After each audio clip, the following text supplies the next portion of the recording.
Hello everyone, welcome to Dakshna e-classroom program, and in last lecture we started revision of alternating current. This is a revision lecture for NEET students.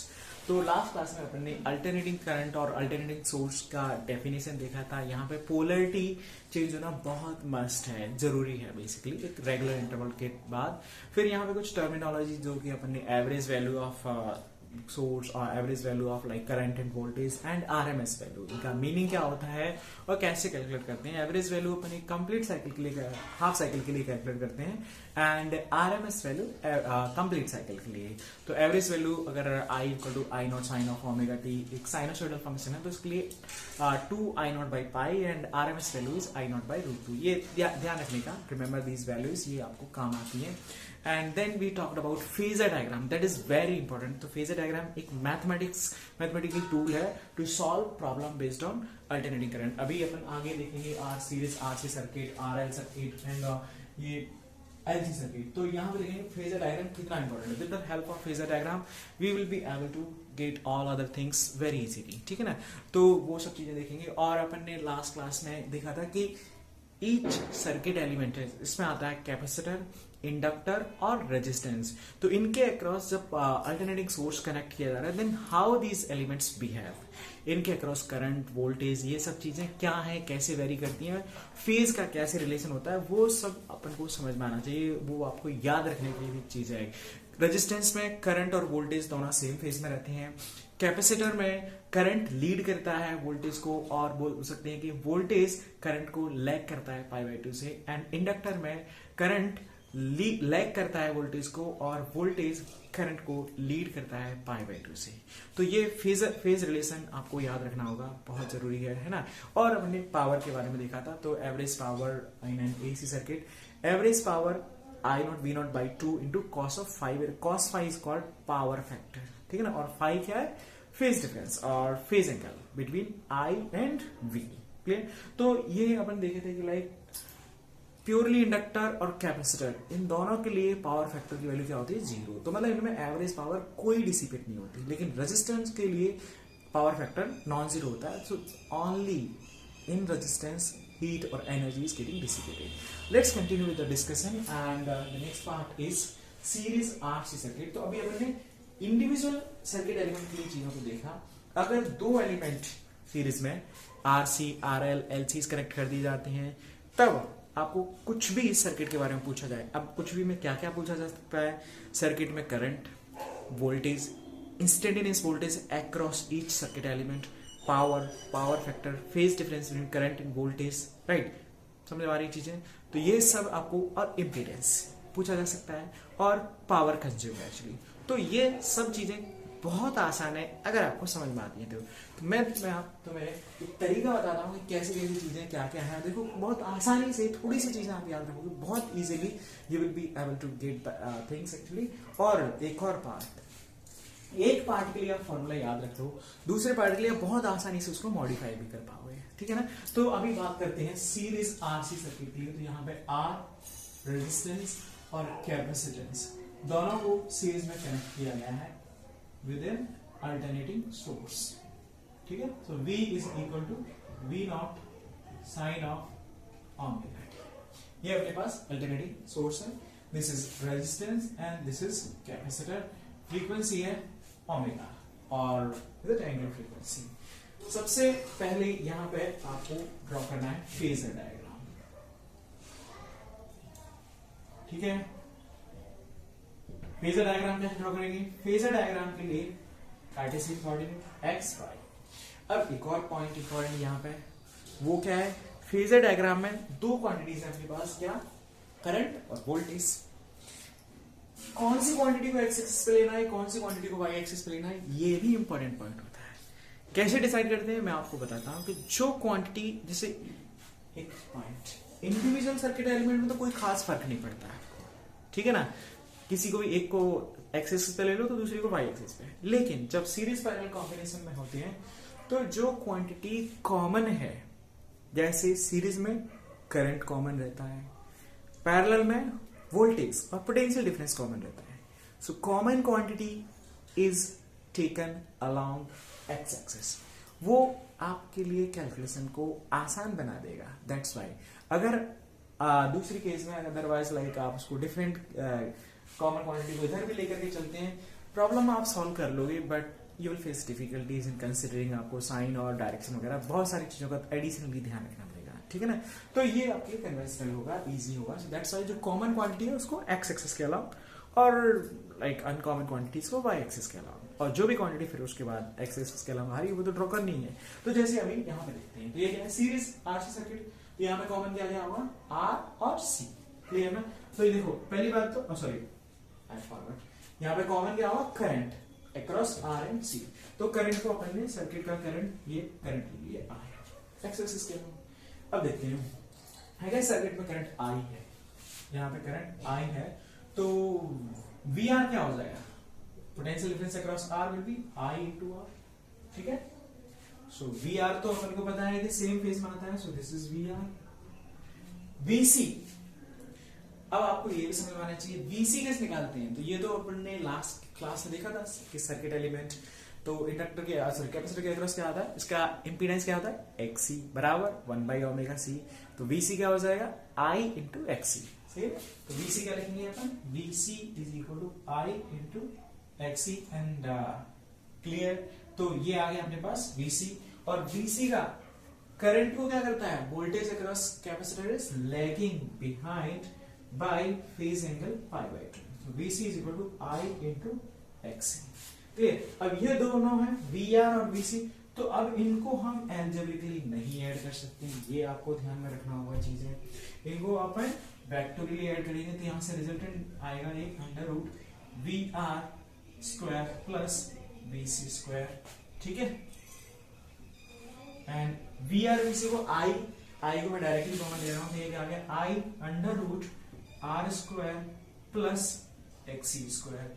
इसी को अगर मैं लिखता हूं आई into Z, इन दोनों को compare कर दो तो यहां से अपने पास इंपीडेंस आ जाता है सीधा सीधा सर्किट का impedance Z is equal to how much under root R square plus X square. Impedance आ गया। Phase difference between V and I is phi, तो tan फाई क्या आ जाएगा, tan फाई देखो आप एक तो ये VC बाई VR लिख सकते हो, या फिर I दोनों में कॉमन है तो XC बाई XI भी लिख सकते हो। This is equal to VC by VR और this is equal to I XC by IR, that is equal to XC divided by R। So this is tan phi factor, मतलब phase difference आ गया, phi आ गया, cos phi मतलब power factor क्या आ जाएगा, है ना, पावर फैक्टर क्या लिखेंगे cos फाई, तो cos फाई क्या आ जाएगा, cos फाई क्या आ जाएगा r डिवाइडेड बाय z, सही है ना। तो this is r divided by z, clear. Power factor आ गया। करंट क्या लिख सकते हैं, करंट इन द सर्किट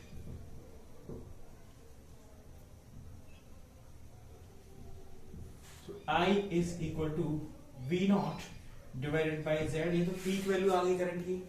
अब ये ध्यान रखने का एक और चीज यहाँ पे, जो ये वोल्टेज है ना V, ये क्या है रिजल्टेंट, और इन दोनों के अक्रॉस जब आप रिजल्टेंट की बात करोगे तो रिजल्टेंट वोल्टेज क्या आ गई, टोटल सम करके क्या आ जाएगी, इसके बराबर होगी तीन होगी, समझ में आ रही चीजें। तो ये मतलब रिजल्टेंट यहाँ पे ये ध्यान रखने का, करंट को अपन ने एक्स एक्सिस के अलोंग लिया है, इसका मतलब ये बिल्कुल नहीं होता कि करंट का फेज ओमेगा टी हो जाएगा, रिमेंबर दैट। या फिर पैरेलल के केस में अगर आप वोल्टेज को इसके क्रॉस लोगे तो इसका मतलब ये नहीं है कि वोल्टेज का फेज ओमेगा टी होगा, वो हो सकता है, दैट इज ओके, बट ये जरूरी नहीं है, ठीक है ना। अब यहाँ पे क्या हो रहा है, नेट रिजल्टेंट वोल्टेज, तो रिजल्टेंट वोल्टेज तो क्या ये है ना, तो इसका फेज इधर है, तो अब यहां से जो भी इसका फेज है कितना है ओमेगा टी, तो आई का फेज क्या होगा उससे आगे होगा कितना फाई से, ठीक है ना। तो इस हिसाब से ये क्या लिखेंगे into sine of omega T plus phi, because it's leading the voltage. तो करंट आ गया अपने पास, यहां तक समझ में आई चीजें, ठीक। पावर फैक्टर आ गया, cos फाई आ गया, करंट आ गया, इंपीडेंस आ गया, VC VR आ गई चीजें, ठीक है। अब इस सिचुएशन में हमें इंस्टेंटेनियस वोल्टेज पूछा जाता है, इंस्टेंटेनियस वोल्टेज, वोल्टेज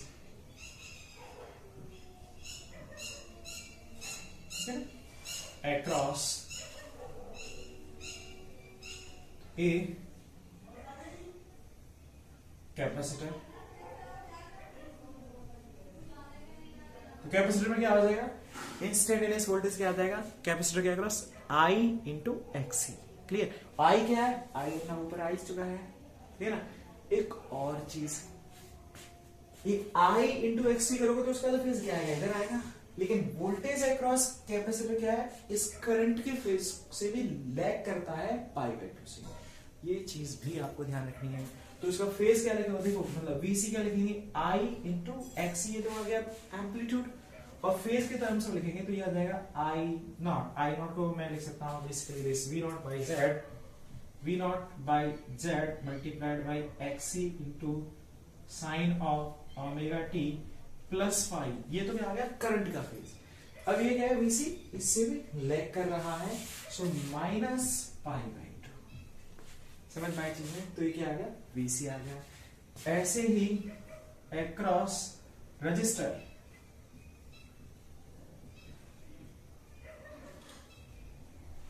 तो रेजिस्टेंस के अक्रॉस कैसे लिखेंगे, across VR will be equal to how much, VR will be equal to, ये कितना हो जाएगा, I into R, और I क्या है, देखो ये है, और दूसरी बात VR तो क्या है, सेम फेज में है, तो इसलिए जो फेज करंट का है वही फेज VR का है। तो ये कितना हो जाएगा, V not into R divided by Z into sine of omega T plus 5। ये समझ में आ गया। अब पावर फैक्टर भी आ गया है, तो पावर कंज्यूम्ड, राइट, एवरेज, ये क्या होता है, V not I not by 2 into cos 5। सब कुछ अपन को पता है, रख देते हैं। V नॉट है, I not, V not by Z, V not square by 2Z into cos 5 क्या है, R by Z, Z square, so this is your average power. अब ये बताओ, कुछ भी कोई भी पार्ट में आपको कहीं कोई परेशानी, because I think things are very easy. यहाँ पे आपको इंडिविजुअल सर्किट एलिमेंट से याद रखने का है कि किसका फेज कैसे रिलेटेड है।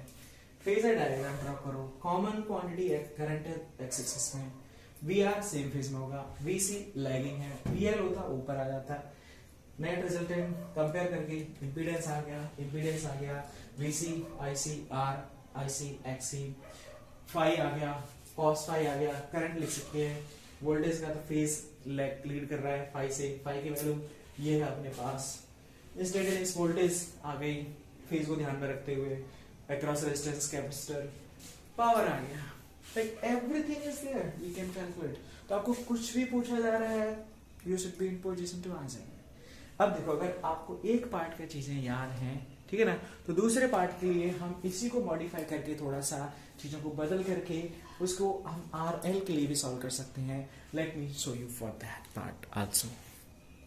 Okay, so next let me modify same things for RL circuit. So this was RC circuit. I hope it's clear to everyone. RC circuit. Next we are going to change this same circuit to RL circuit. So C is now replaced by L inductor, right? This is L. Same. यहाँ पे चीजें VC. This is gone. अब ये बताओ, देखो I तो क्या हुआ, यहाँ पे भी क्या हो रहा है, दोनों सीरीज में है, तो same I upon x axis के अलॉन्ग लेंगे बिकॉज कॉमन है, VR इधर हो ही जाएगा, ठीक है। L क्या आएगा, VL now it will be I into XL, और VL क्या होता है, current voltage across inductor lead करता है करंट को, that's why we will draw it upward, कितने एंगल से, पाई बाई 2 से, दैट्स वाई इट्स हियर। तो रिजल्टेंट वोल्टेज क्या आ जाएगा, दिस इज V रिजल्टेंट, और वो कितना आ जाएगा, under root VR square plus VL square.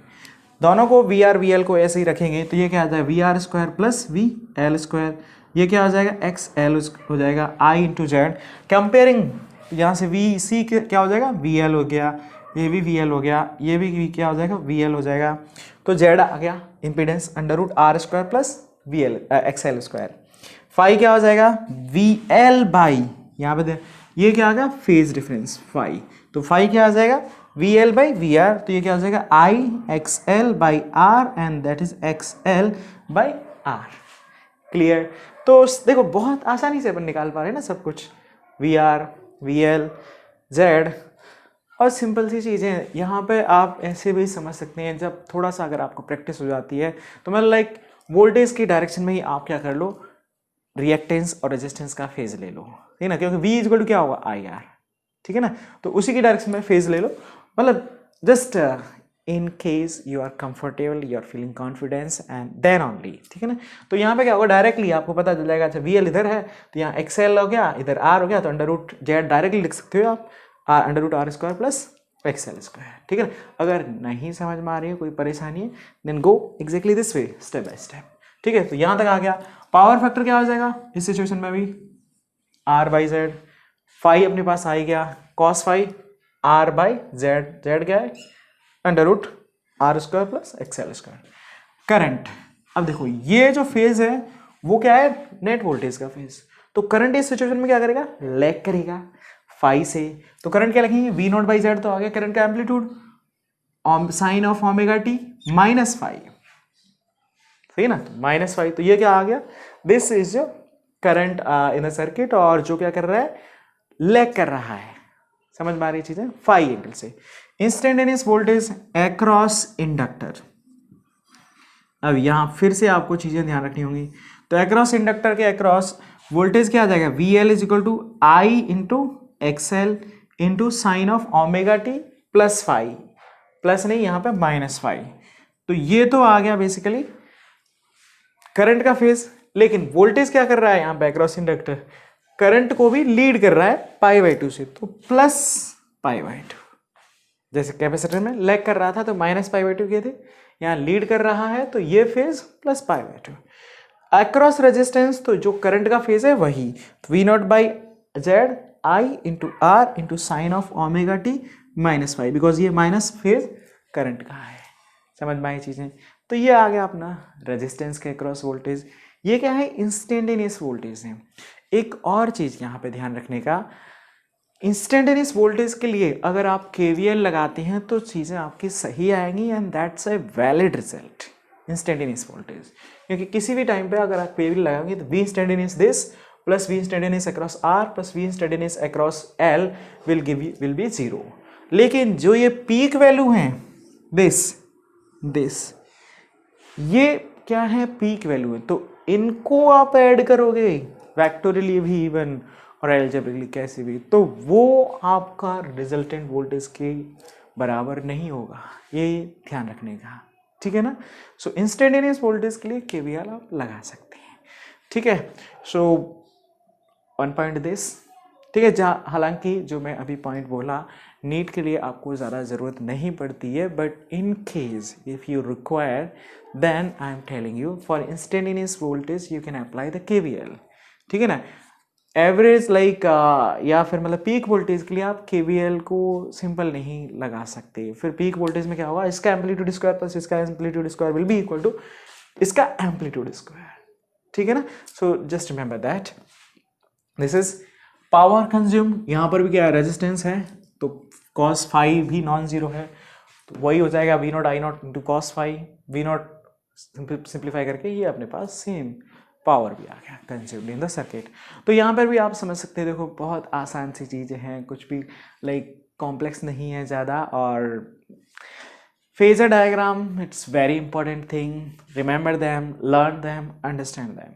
किसका फेज, लीड, लैग, ये सब चीज़ें आपको बहुत समझ में अच्छे से समझ में आनी चाहिए, याद भी होनी चाहिए, बहुत इंपॉर्टेंट है। अगर आपको ये नहीं चीज़ें ये पता है तो आप डायरेक्टली यहाँ से देखो, आपको इंपीडेंस पूछा जा रहा है, इंपीडेंस में आपको समझ में आ जाएगा आर एल है तो मतलब एल आ गया, मतलब एल इंडक्टर मतलब कि लीड करेगा वोल्टेज, तो वैसे आप चीज़ें ध्यान रख पाओगे तो सीधा अपना इम्पीडेंस भी निकाल सकते हो, जेड भी निकाल सकते हो, आई भी निकाल सकते हो, कुछ भी, एनीथिंग। और इसके बारे में क्या पूछा जा सकता है, सही है ना। आपको जेड दे दिया जाएगा, लाइक जेड दे दिया जाता है और एक्सएल दे दिया जाता है, तो आर पूछा जा सकता है, आर दे दिया जाता है, जेड दे दिया जाता है, एक्सएल पूछा जा सकता है, ओमेगा पूछा जा सकता है। तो वो सब चीज़ें तो लाइक बेसिक हैं कैलकुलेशन। तो depending on what is given to you in the problem, accordingly you can proceed, and similarly the same part can be also modified। इसी को अपन modify कर सकते हैं for LC circuit also। so let me modify this same part for LC circuit too। तो यहाँ पे अब अपने पास ये क्या हो गया, LC circuit। तो LC में क्या हो गया, now R will be replaced by C, clear। so this is capacitor, inductor, ठीक है। so C same thing। अब यहाँ पे ध्यान रखने का, now we don't have any R, so this is also not there, clear. अब VL करंट तो यही होगा, VL क्या होगा, करंट को लीड करता है, और VC अब आपको समझ में आना चाहिए करंट को लैग करता है। तो VC बराबर क्या आ जाएगा, I इंटू XC। अब देखो ये दोनों का क्या आ गया, फेज डिफरेंस पाई। समझ में आ रही है चीजें, डिपेंडिंग ऑन कि XL बड़ा है XC से, तो ओवरऑल तुम्हारा सर्किट इंडक्टिव हो जाएगा। अगर ये डोमिनेटिंग है तो ओवरऑल सर्किट कैपेसिटिव हो जाएगा। तो वो चीज़ें डिपेंड करेंगी कि क्वेश्चन में क्या इन्फॉर्मेशन दिया गया है, कौन बड़ा है कौन छोटा है। मैं मान ले रहा हूँ, अज्यूम कर ले रहा हूँ, दिस इज द कंडीशन। तो उस सिचुएशन में क्या होगा, VL बड़ा हो जाएगा VC से, ठीक है ना। तो यहाँ पे ये क्या आ जाएगा, this is your VL minus VC। समझ में आ रही चीज़ें, net current will be only here, ठीक है। इसको देखो आप लिख सकते हो इन दिस, क्योंकि यहाँ पे फेज डिफरेंस क्या है, सीधा पाई का है। तो V resultant will be I into XL minus I into XC। इसको I into XL minus XC equal to I into Z, and this implies Z is equal to XL minus XC, ठीक है ना। तो ये अपने पास Z आ गया। This is the condition, VC I into XC, VL। यहाँ पे इम्पीडेंस, अब देखो ये क्या हो जाएगा, तो यहाँ पे इम्पीडेंस हो जाएगा Z is equal to XL minus XC। ये जब XL बड़ा है, जनरल टर्म्स में मॉड ऑफ दिस, अगर XC बड़ा होगा तो अपन उसका मॉड ले लेंगे 10 फाई। अब ये बताओ कि यहाँ पे I और V के बीच में फेज डिफरेंस कितना आ गया, π/2, सही है ना। तो यहाँ पे लिखेंगे अपन फाई, सीधा सीधा आ रहा है अपने पास, फाई इज इक्वल टू π/2, ठीक है। फेज आ गया अपने पास, कॉस फाई की वैल्यू कितनी हो जाएगी, तो इस सिचुएशन में जब π/2 है तो कॉस फाई क्या हो जाएगा, कॉस फाई तो मतलब फाई 90 डिग्री है, तो कॉस फाई 0 हो गया, सही है ना। करंट, करंट क्या लिखेंगे अपन, V0 डिवाइडेड बाय Z, ठीक है ना। और ये V इधर आएगा, समझ में आई चीजें, V0 by Z will be your current amplitude sine of omega t. अब करंट क्या हो रहा है, ये नेट रिजल्टेंट वोल्टेज है, तो करंट क्या कर रहा है, वोल्टेज को लैग कर रहा है π/2 से। So you will write it minus π/2, ठीक है ना। Instantaneous voltage across inductor, across inductor voltage इसको भी लीड करेगा π/2 से, तो वो कितना आ जाएगा, V0 by Z into XL into sine of omega T. यहाँ पे क्या आ जाएगा, इसको भी अगर π/2 से लीड करेगा तो it will be simply sine omega T. Across register capacitor, तो कैपेसिटर में क्या हो रहा है, आप पीछे देख सकते हैं, यहाँ पे करंट से भी लैग कर रहा है वोल्टेज π/2 फेज से। तो करंट का फेज क्या है, ये दिस माइनस वन मोर π/2, तो ये क्या आ जाएगा, that will be your pi and this will be your XC। तो ये आ गया। अब यहाँ पे अभी अपन ने देखो एवरेज पावर तो ये लिखेंगे I0 V0 by 2 into cos phi, लेकिन फाई क्या है π/2, तो कॉस फाई क्या हो जाएगा 0। तो average power consumed in the circuit will be 0। तो ये इस तरह से अभी आपके पास series RL, series RC, series LC circuit, इन तीनों सर्किट के बारे में करंट पूछा जाता है, किसी भी एलिमेंट के अक्रॉस वोल्टेज पूछा जाता है, पावर पूछा जाता है, इम्पीडेंस पूछा जाता है। I think like you should be in position to answer anything asked about these series circuits for AC circuits, ठीक है ना। Let's see some application of these concepts and the next one more case is when all three elements are connected in series simultaneously. तो उस situation में चीज़ों को कैसे deal करते हैं, कैसे लाइक सभी ये चीज़ें अपन कैलकुलेट करेंगे, वो भी अपन आगे देखते हैं अभी. Okay, let's see some application based on the concept we just learned. So here we have one question number 1. You can see it there. A coil of self-inductance L is connected in series with a bulb B and an AC source. Brightness of bulb decreases when? Option A, capacitance of reactance XC equal to XL is included in the same circuit. An iron rod is inserted in the coil. Frequency of AC source is decreased. Number of turns in the coil is reduced. तो देखो question ये है, आपको समझ में आ रहा होगा. और यहाँ पे क्या है, एक इंडक्टर कॉइल है and bulb is basically that is equal to one resistance R. This is inductor and it's connected across an AC source. अब यहाँ पे पूछा गया है कि कौन सी केस में, जो 4 अपने पास ऑप्शन दिए गए हैं, अपन 4 डिफरेंट लाइक चेंजेस कर रहे हैं सर्किट में. तो यहाँ पे पूछा गया, बोल रखा है कि in which case brightness of bulb decrease. Brightness decrease मतलब कौन से केस में ब्राइटनेस डिक्रीज होनी चाहिए. तो पहले तो आपको ये समझ में आना चाहिए कि ब्राइटनेस डिक्रीज कैसे होगी, क्या डिक्रीज होने से. मीन्स इफ का करंट और volt, you can say the voltage across bulb is decreasing, of course the brightness will decrease. ठीक है ना. और voltage across current like bulb means voltage across resistance that is equal to I into R. और I क्या हो जाएगा, V0 by Z into R. सही है ना. तो अभी हम क्या कर रहे हैं, क्या R को चेंज कर रहे हैं, क्या Z को चेंज कर रहे हैं. जो हमारे पास ऑप्शन है उनमें से देखते हैं. और Z इस सिचुएशन में क्या हो जाएगा, Z is equal to under root R square plus XL square, that you can write under root R square plus omega L whole square. ठीक है ना. तो अब यहाँ पे देखो, बल्ब की ब्राइटनेस डिक्रीज करनी है, मतलब क्या होना चाहिए, Z क्या होना चाहिए, बढ़ना चाहिए. सो Z शुड इंक्रीज. ठीक है ना. अब Z इंक्रीज होगा, या तो R इंक्रीज हो जाए, या ओमेगा इंक्रीज हो जाए, या L इंक्रीज हो जाए. तो अब देखते हैं option. Capacitance of reactance XC equal to XL is included in the same circuit. उस सिचुएशन में क्या होगा, अगर ऐसा होता है इसी में एक कैपेसिटर जिसमें XL बराबर XC है, तो उस केस में ये क्वांटिटी पूरी क्या हो जाएगी, 0. जब ये क्वांटिटी पूरी 0 हो जाएगी तो उस सिचुएशन में क्या हो रहा है, Z तो क्या हुआ और घट गया ना, घटा तो I क्या हो गया और बढ़ गया, तो ये तो क्या होगा, बढ़ेगा. लेकिन यहाँ पे क्या पूछा गया, घटनी चाहिए. समझ में आ रही चीज़ें, ए इज नॉट राइट ऑप्शन. तो कंसेप्चुअल बेस्ड क्वेश्चन है, मतलब आपको थोड़ा समझ में आ रही चीज़ें तो आंसर कर पाओगे आप. An iron rod is inserted in the coil. इससे क्या फर्क पड़ता है, अगर आयरन रॉड इंसर्ट करते हैं कॉइल में तो उस सिचुएशन में L बढ़ जाएगा, L बढ़ जाएगा, ये बढ़ जाएगा, Z बढ़ जाएगा, ये घट जाएगा. And that's what we needed. So B seems correct option. ठीक है ना. B तो करेक्ट हो गया. C और D को भी चेक कर लेते हैं. In case frequency of an AC source is decreased. अगर फ्रीक्वेंसी डिक्रीज करेंगे तो क्या होगा, ओमेगा ये डिक्रीज करेगा, तो ये क्वांटिटी क्या करेगी, डिक्रीज करेगी. लेकिन ये तो इंक्रीज होनी चाहिए. सो this is also not right option. And D, number of turns in the coil is reduced. Number of turns reduce करते हैं तो भी L रिड्यूस करेगा, तो ये Z रिड्यूस होगा, लेकिन हमें चाहिए increase. So the right answer for question number 1 is B. Okay, see next question. ये नीट का प्रीवियस लाइक पुराने नीट का क्वेश्चन है. So you can see that how things are like. अगर आपको चीज़ें कंसेप्चुअली क्लियर है, समझ में आ रही हैं एप्लीकेशन, तो then you will be able to answer these things. So let's see the next question here. A series RC circuit is connected to an alternating voltage source.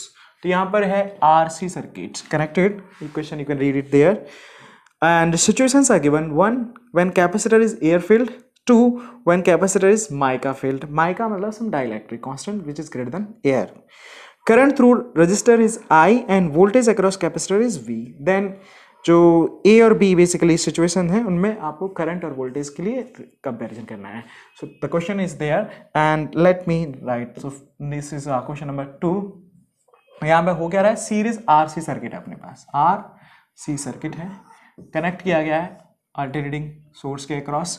और यहाँ पे देखो C R XC क्या हो जाएगा, 1 by omega C, V equal to V0 sine of omega T.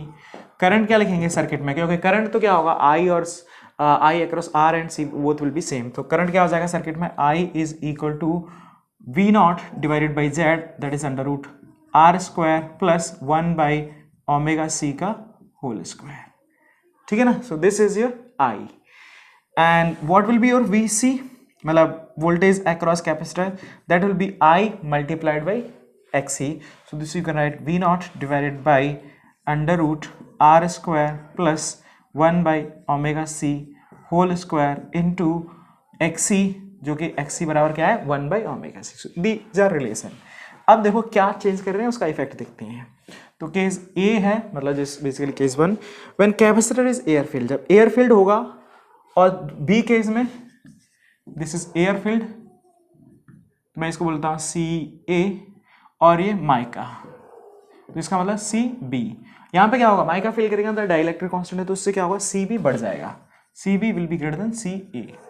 सी बढ़ा तो मतलब क्या हो गया एक्स सी, और मैं बोल सकता हूँ X C in case of B will be less than XC in case of A. मतलब रिएक्टेंस, कैपेसिटिव रिएक्टेंस क्या हो गया, C बढ़ेगा तो कैपेसिटिव रिएक्शन घटेगा, ये घटा तो इससे क्या होगा Z क्या हो गया बढ़ गया, ठीक है ना. Z बढ़ेगा तो मतलब Z A से B में जा रहे हैं तो XC बढ़ गया, तो यहाँ इसका मतलब क्या होता है ZB, ठीक है ना, is less then Z A. समझ में आ रहा है, क्योंकि C बढ़ा तो एक्स सी बी घट गया तो जेड बी भी घट जाएगा, तो जेड घट गया तो आई बी क्या हो जाएगा बढ़ जाएगा. तो मतलब आप समझ सकते हो that I B should be greater than I A. Is that, तो यहाँ पे ऐसा कोई ऑप्शन नहीं है, सो करंट इज गॉन. अब कंपैरिजन करते हैं वोल्टेज अक्रॉस कैपेसिटर, ठीक है ना. सो ये तो अपन को क्लियर हो ही गया कि बी केस में करंट क्या हो रहा है ज़्यादा हो रहा है, सही है ना. तो पॉसिबिलिटी है कि voltage across capacitor in B case will be like higher, but अभी इसके लिए हमें ये भी चेक करने का है, ठीक है ना. तो अब इस सिचुएशन में क्या हो रहा है देखो, इन दिस केस जो when we are like inserting mica, तो अभी क्या हो रहा है सी बी बढ़ रहा है, सी बी बढ़ा, सही ना, तो एक्स सी क्या हो गया ये घट गया है, क्लियर ना. तो एक्स सी बी केस में घट गया है, तो यहाँ पे क्या बोल सकते हैं ये क्वांटिटी घट गई है और ये क्वांटिटी बढ़ गई है. अब यहाँ पे आपको देखना पड़ेगा कि डोमिनेटिंग इफेक्ट किसका है, तो यहाँ पे ये क्वांटिटी घट भी गई है, तो यहाँ पे ये मल्टीप्लाई में थोड़ा आप देख सकते हैं कि इसका इफेक्ट बेसिकली डोमिनेटिंग हो जाएगा. तो ओवरऑल ये क्वांटिटी क्या हुई है घटी है, ये थोड़ी सी बड़ी होगी, but overall it will be like decreasing. So इस सिचुएशन में बेसिकली आपका ये आपको थोड़ा सा सोचना पड़ेगा basically, right. It's not because numerical value चीज़ें अपने पास है नहीं अगर एग्जैक्टली अपन बता सकते हैं, लेकिन यहाँ पे ये क्या है स्ट्रेट मल्टीप्लाई में, ये यहाँ पे मतलब बेसिकली 1 बाई अंडर रूट में, तो इसका इफेक्ट डोमिनेटिंग हो जाएगा यहाँ पे. So that's why your V यहाँ पे क्या हो जाएगा V A will be like, मतलब वी बी क्या हो जाएगा कम आ जाएगा कंपेरिजन टू ए. मतलब बी केस में करंट तो बढ़ गया लेकिन एक्सी क्या हो रहा है घट गया है, ये देख रहे हो.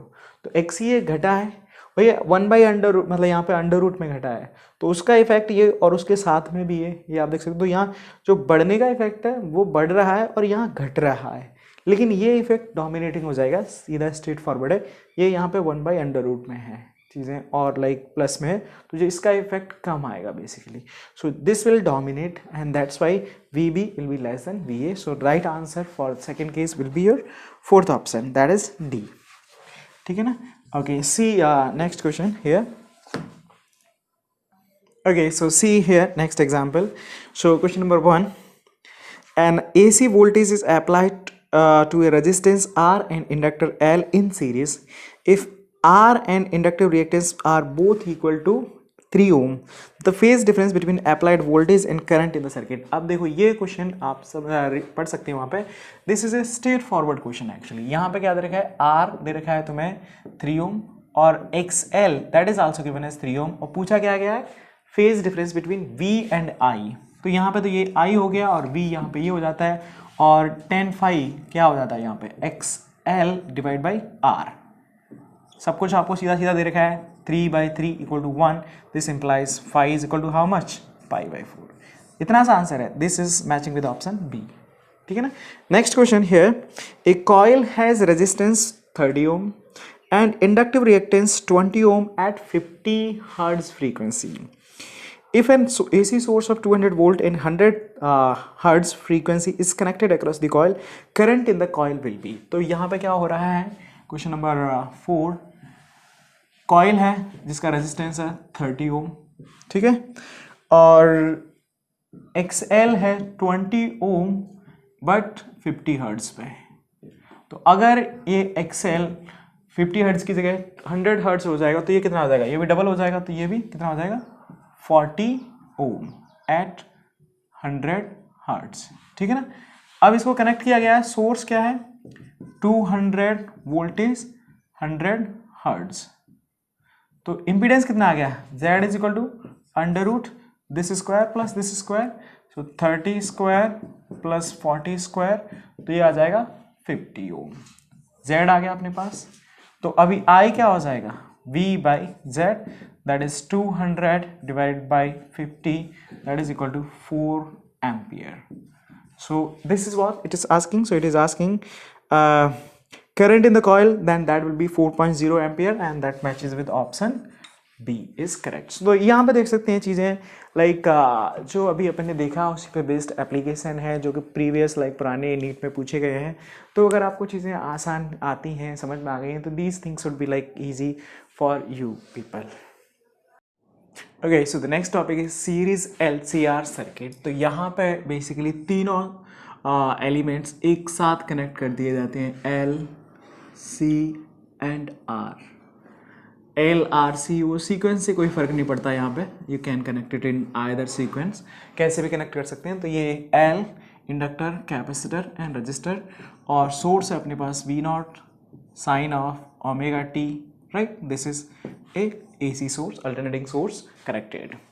सबसे पहले इसके बारे में वही कि क्या क्या पूछा जा सकता है, ठीक है ना. करंट सर्किट में किसी भी सर्किट एलिमेंट के across instantaneous voltage, power consumed in the circuit, impedance of the circuit, ये सब चीज़ें हैं, और एवरेज पावर, राइट, और phase difference between current end voltage, power factor, ये सब चीज़ें आपको पूछी जाती हैं. स्टार्ट करते हैं हमेशा फेजर डायग्राम से. फेजर डायग्राम, यहाँ पे क्या है, चीज़ें सीरीज में हैं, तो कॉमन क्या होगा, करंट. करंट को अपन एक्स एक्सिस के अलॉन्ग ड्रॉ करेंगे, I current in the circuit. अब क्या होगा, voltage across R, that will be drawn VR. Voltage across inductor lead करता है करंट को बाय फेज ऑफ π/2, तो VL इधर आ गया. वोल्टेज अक्रॉस कैपेसिटर लैग करता है, दिस इज VC. तो VC क्या हो जाएगा, I into XC, this is I into XL, और VR is equal to I into R. यहाँ पे वही डिपेंडिंग ऑन कि VL बड़ा है या VC बड़ा है, वो डिपेंड करेगा XL बड़ा है या XC बड़ा है. तो मैं अजम्पशन मान के चलता हूँ कि assume let's say XL is greater then XC. तो ओवरऑल सर्किट अपना क्या है, इंडक्टिव है, ठीक है ना. तो यहाँ पर रिजल्टेंट क्या आ जाएगा, this will be like VL minus VC.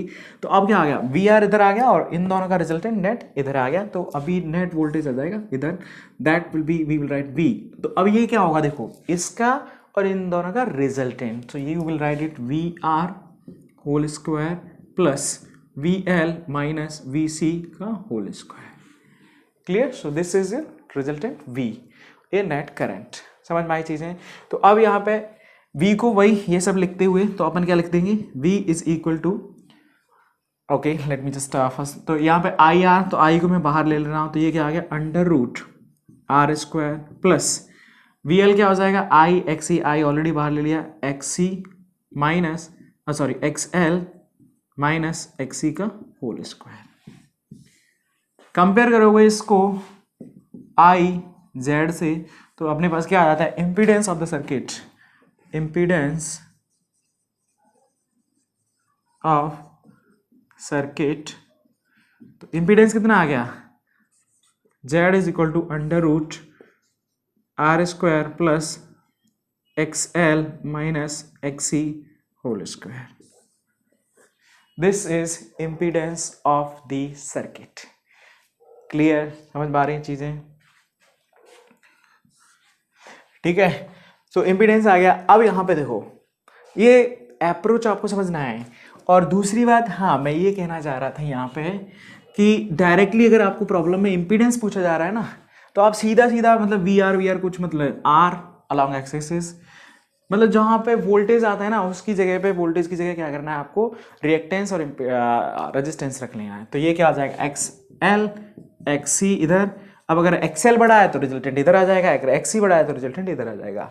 तो माइनस ये क्या आ जाएगा इधर, एक्स एल माइनस एक्स सी, तो इन दोनों का रिजल्टेंट, तो ये आ जाएगा तुम्हारे पास under root R square plus X L minus X C का होल स्क्वायर। डायरेक्टली अगर आपको इम्पीडेंस पूछा जा रहा है तब, ठीक है ना। तो इस तरीका से भी आप अप्रोच कर सकते हैं, ठीक है। और बाकी एक ये मेथड है ही, तो अपने पास इंपीडेंस आ गया। अब देखो फेज क्या आएगा, phase difference will be this phi, तो टेन फाई क्या लिख देंगे यहाँ पे, टेन फाई। अब ये सिंपल सा सर्किट है, यहाँ से टेन फाई तो आप निकाल ही सकते हो ना, क्या आएगा this, tan phi will be this by divide by this, और ये क्या है दिस डिवाइड बाई दिस, और ये आ जाएगा दिस डिवाइड बाई दिस। तो ये आ जाएगा ultimately you can write V L minus V C divide by V R, or that will be equal to XL minus XC divided by R. This is 10 phi. Is that clear? phi आ गया। Power factor क्या आ जाएगा, power factor क्या होता है cos phi, और cos phi क्या आ जाएगा, base upon hypotenuse. So you can write VR divided by resultant V, that is equal to R divided by Z. तो पावर फैक्टर आ गया, सही है ना। करंट क्या आ जाएगा, current will be V not divided by Z. So I current in the circuit, so current हो जाएगा I is equal to V not divided by Z into, अब यहां ध्यान रखने का, ये सर्किट क्या हो गया इफेक्टिवली, देखो आर एल सी हैं तो तीन, लेकिन उसमें भी या तो कैपेसिटर डोमिनेटिंग होगा या इंडक्टर डोमिनेट होगा। कैपेसिटर डोमिनेटिंग होता है तो ओवरऑल जो सर्किट है वो एक आरसी सर्किट की तरह बिहेव करता है। अगर इंडक्टर का इफेक्ट डोमिनेटिंग है तो ओवरऑल सर्किट एक आर एल सर्किट की तरह बिहेव करता है। जैसे यहाँ पे मैं मान रहा हूँ तो ये क्या हो गया आर एल सर्किट, तो अभी यहाँ पे क्या होगा इंडक्टिव इफेक्ट लाइक डोमिनेटिंग हो जाएगा, तो यहाँ पे क्या हो जाएगा वोल्टेज लीड कर जाएगा करंट को। ऐसे ही अगर ये डोमिनेटिंग हो जाता है तो यहाँ पे वोल्टेज लैग कर जाता है करंट को। तो अब यहाँ पे क्या होगा, एक आर एल इफेक्टिवली एक आर एल सर्किट की तरह काम करेगा। तो यहाँ पे क्या हो गया जेड, ये करंट का लाइक एम्पलीट्यूड आ गया इनटू साइन ऑफ, अब देखो वोल्टेज का फेज ये है तो करंट लिखना है तो करंट क्या करेगा लैग करेगा, तो sine of omega T minus phi, और फाई की वैल्यू क्या है ये यहाँ से टेन फाई ये है और कॉस फाई ये है। तो करंट आ गया अपने पास। अब आपको वोल्टेज लिखना है, instantaneous voltage across each element, तो वो क्या लिखेंगे देखो, V R will be equal to how much, V R तो क्या आ जाएगा आई इंटू आर, और आई अपने पास ऊपर है, V naught into R divided by Z into sine of omega T minus phi, V L क्या हो जाएगा, अब ध्यान रखने का वी एल क्या है, ये तो आई का करंट का फेज हो गया, एल का फेज क्या होगा आई से लीड करेगा पाई बाई टू से, तो एम्पलीट्यूड तो क्या आ जाएगा V naught by Z I into X L into sine of omega T minus phi, तो क्या होगा करंट का फेज, अब इसको भी लीड करता है पाई बाई टू से तो प्लस पाई बाई टू। ऐसे वी सी क्या हो जाएगा V naught by Z multiplied by X C into sine of omega T minus phi, ये तो क्या आ गया करंट का फेज, और यहाँ पे क्या हो रहा है करंट से भी लैग कर रहा है, तो यहाँ पे क्या हो रहा है ये वी सी क्या करेगा लैग करेगा करंट को, तो यहाँ पे क्या लिखेंगे अपन माइनस पाई बाई टू, तो ये आ गया अपने पास पावर फैक्टर आ गया।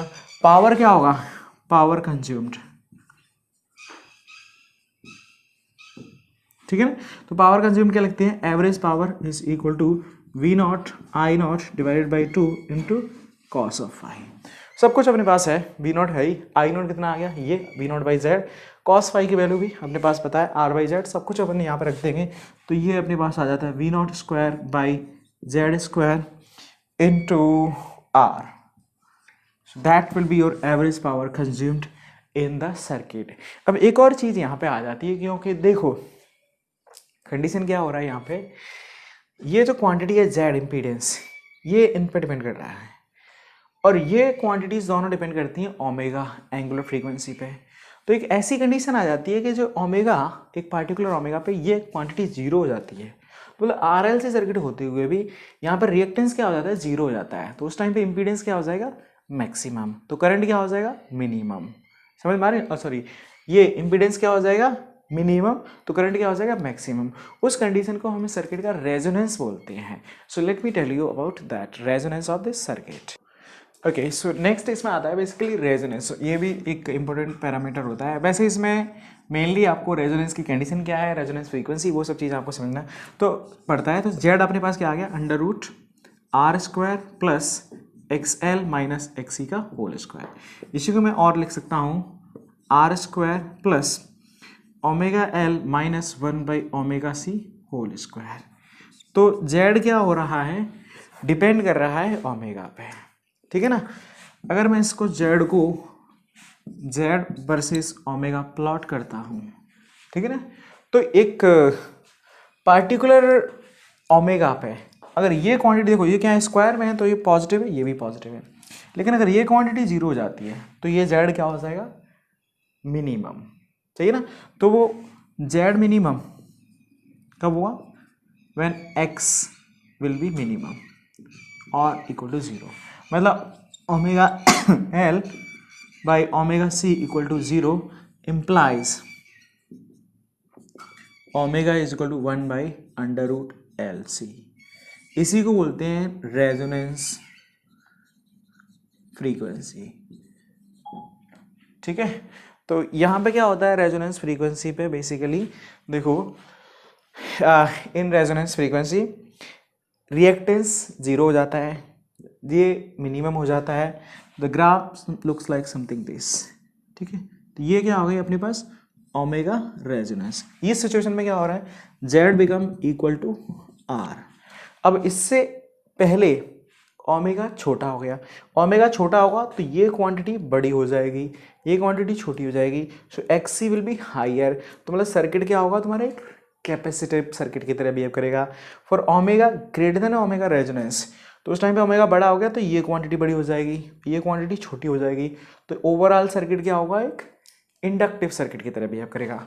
So for omega this side capacitive circuit, ठीक है ना। For omega less than omega this side inductive circuit, for omega greater than omega resonance. समझ में आई चीज़ें यहाँ तक। तो ये हो गया अपने पास omega is equal to 1/√LC, resonance frequency, capacitive circuit, inductive circuit and all that ZR, ठीक है। यहाँ तक समझ में आती हैं चीज़ें, ओके। अब देखो यहाँ पे इसमें क्या हो रहा है, जो करंट है ना, करंट क्या हो रहा है, एम्पलीट्यूड में अगर लिखता हूँ I is equal to V0/Z। तो यहाँ पर भी क्या हो रहा है, Z जब मैक्सिमम होगा तो करंट क्या होगा, मिनिमम होगा, और जब Z मिनिमम होगा तो करंट क्या होगा, मैक्सिमम होगा। तो जो करंट है वो बेसिकली ओमेगा के हिसाब से I वर्सेस ओमेगा, वो भी कुछ इस तरह से डिपेंड करता है, ये ओमेगा रेजोनेंस। तो यहाँ पे क्या होगा, करंट मैक्सिमम होगा, this is I max. Is that clear. तो यहाँ पे अपने पास रेजोनेंस फ्रीक्वेंसी आ जाती है, ये सब चीज़ें हैं। तो रेजोनेंस फ्रीक्वेंसी क्या आ गई, रेजोनेंस पे सर्किट क्या करेगा, प्योरली रेजिस्टिव सर्किट की तरह काम करता है। XC और XL बराबर हो जाते हैं दोनों। Potential difference across this and this will be also equal to zero. This complete will be applied across resistance. Resonance frequency that can be written by omega is equal to 1/√LC, and this is called resonance of series LCR circuit. आपको चीज़ों को ये याद रखना होगा। Okay, one more topic here is transformer. पहले देखो आपको बताता हूँ ट्रांसफार्मर क्या है, किस क्यों ज़रूरत पड़ती है। लाइक जो अल्टरनेटिंग सोर्स है, अल्टरनेटिंग वोल्टेज है, जहाँ पावर स्टेशन मतलब बेसिकली जनरेटर्स जहाँ पे पावर इलेक्ट्रिसिटी जनरेट की जाती है there it's like in thousands of voltage. दूसरा आप ये समझो, अगर पावर को हाई वोल्टेज में ट्रांसफ़र किया जाता है, ट्रांसमिट किया जाता है, तो उस सिचुएशन में करंट लो होता है, तो रेजिस्टेंस जो होता है लाइक क्योंकि ज़्यादा होता है, so in that way if it is transferred at high voltage then power loss is less. So to minimize the loss, always power is transferred with high voltage and low current.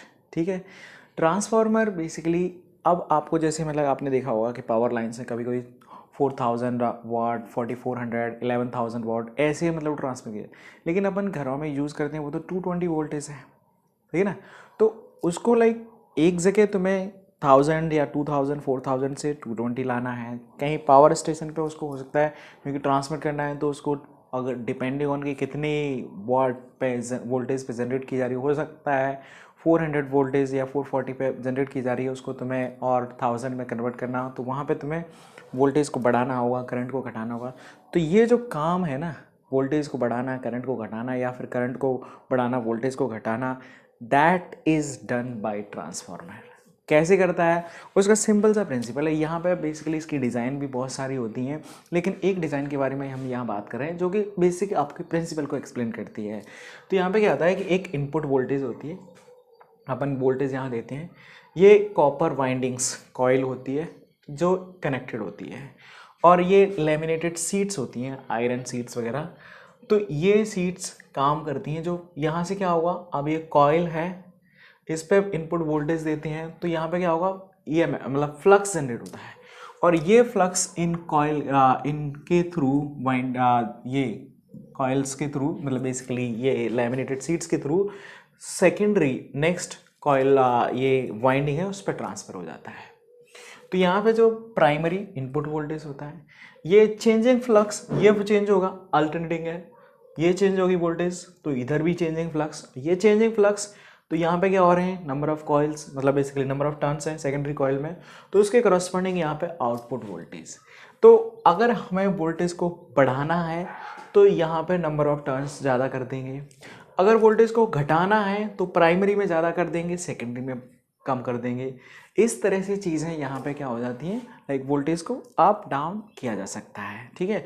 तो जो primary रहता है V primary वो जाता है -n primary into d∅/dt।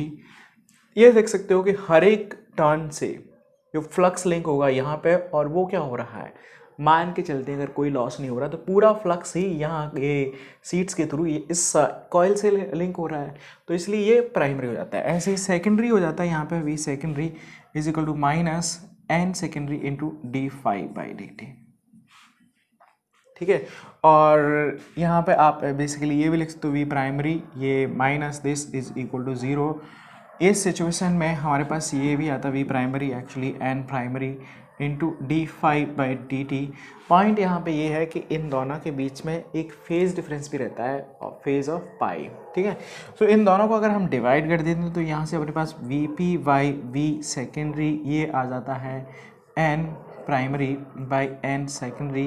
ये minus sign का मतलब रहता है, minus sign implies a phase difference of pi between input and output voltage, ठीक है।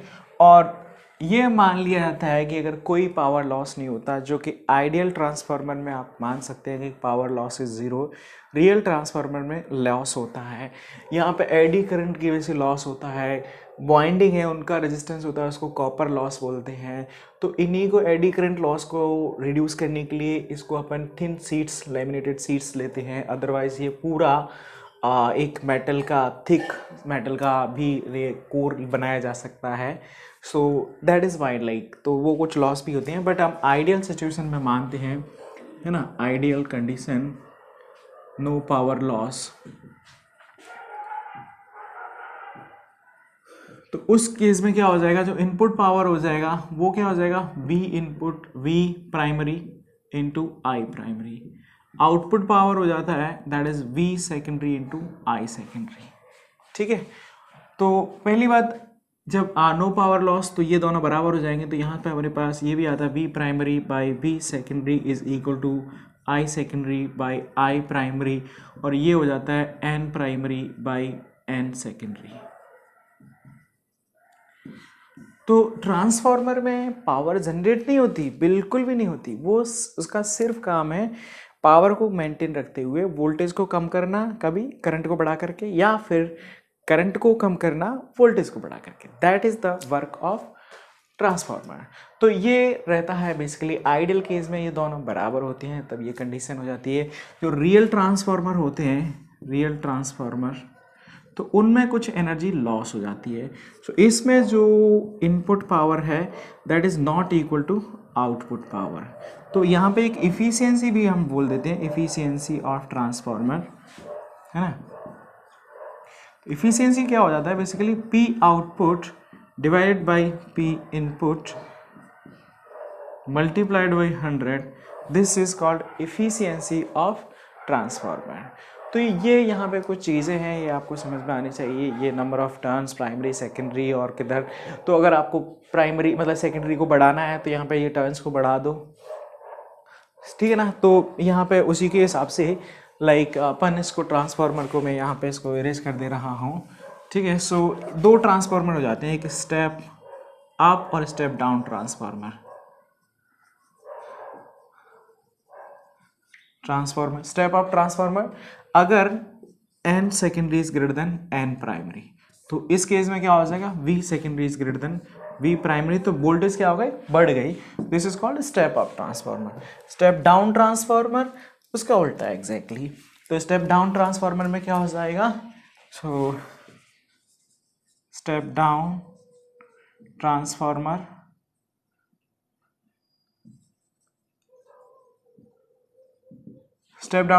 हो जाता है जहां पे N secondary is less than N primary, तो उस सिचुएशन में secondary voltage will be less than primary voltage.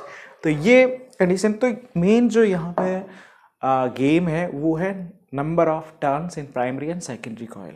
अगर यहाँ पे टर्न्स 100 है, यहाँ पे 1000 कर दो तो ये वोल्टेज को 10 टाइम्स बढ़ा देगा। अगर यहीं पे 100 है, यहाँ पे 10,000, तो ये वोल्टेज को 10,000 मतलब 100,000 तो ये 10 टाइम्स बढ़ जाएगी।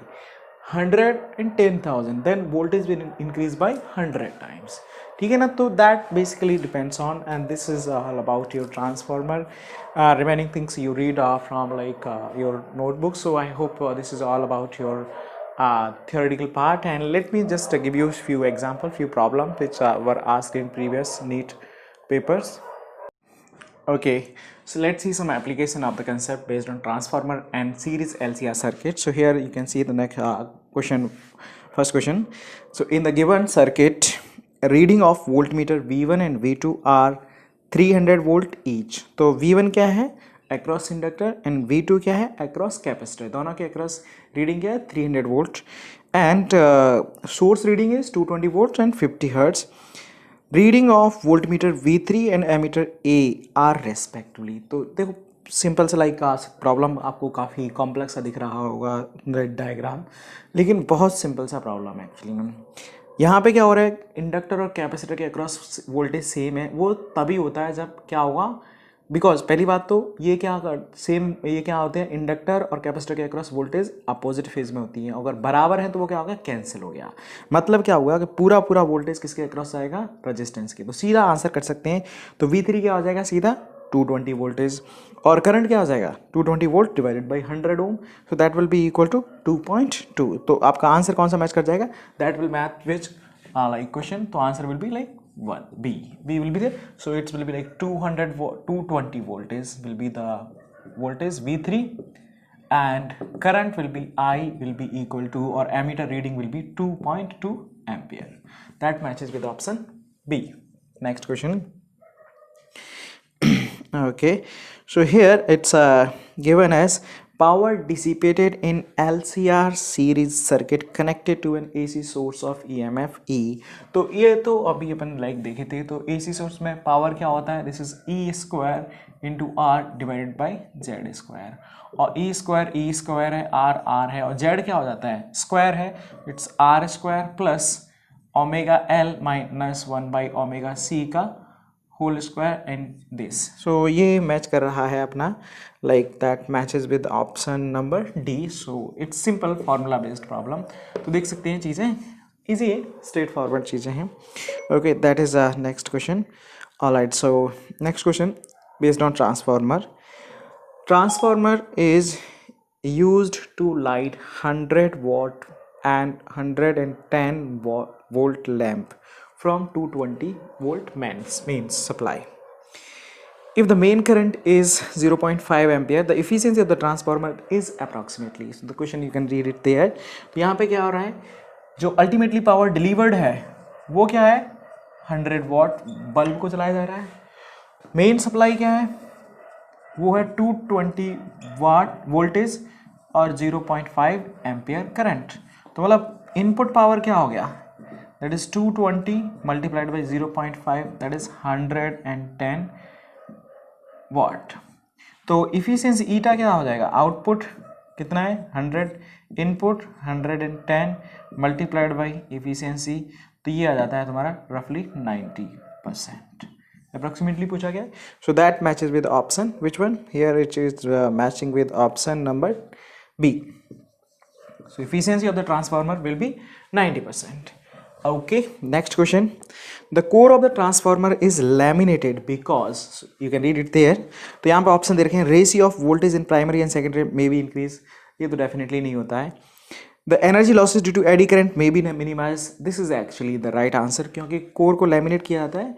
पहली बात तो उसको छोटे छोटे पार्ट्स में लाइक स्लैब्स और सीट्स की यूज की जाती हैं instead of complete thick iron core.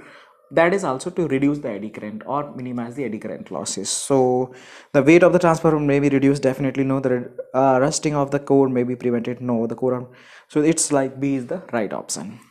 Okay, next question. So for this last question, again answer is B, correct. Okay, next question. A step up transformer operate on 220 volt line and supply a load of 2 ampere current.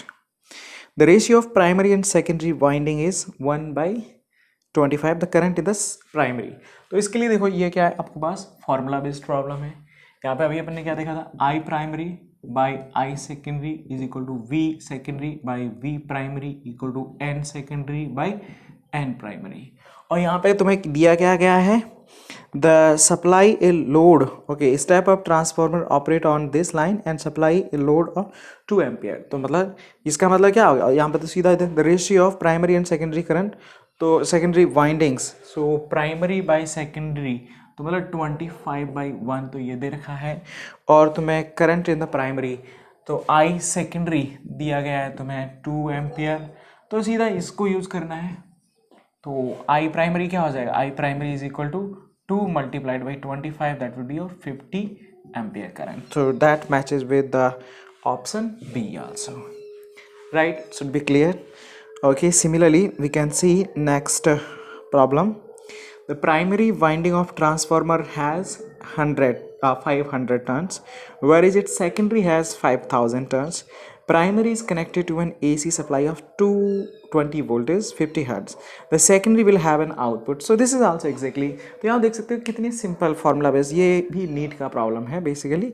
तो यहाँ पे देखो question क्या कह रहा है next, n primary by n secondary, primary कितने है 500, सेकेंडरी कितना है 5000, और तुम्हें the primary is connected to an AC supply of, so this is equal to what, V primary by V secondary, और ये तुम्हें दे रखा है 20 वोल्ट, तो V सेकेंडरी कितना हो जाएगा, so this is 10, so V secondary is equal to 200 volt, और फ्रीक्वेंसी यहाँ पे चेंज नहीं होती है, so it will be 200 volt and 50 hertz, it will remain same.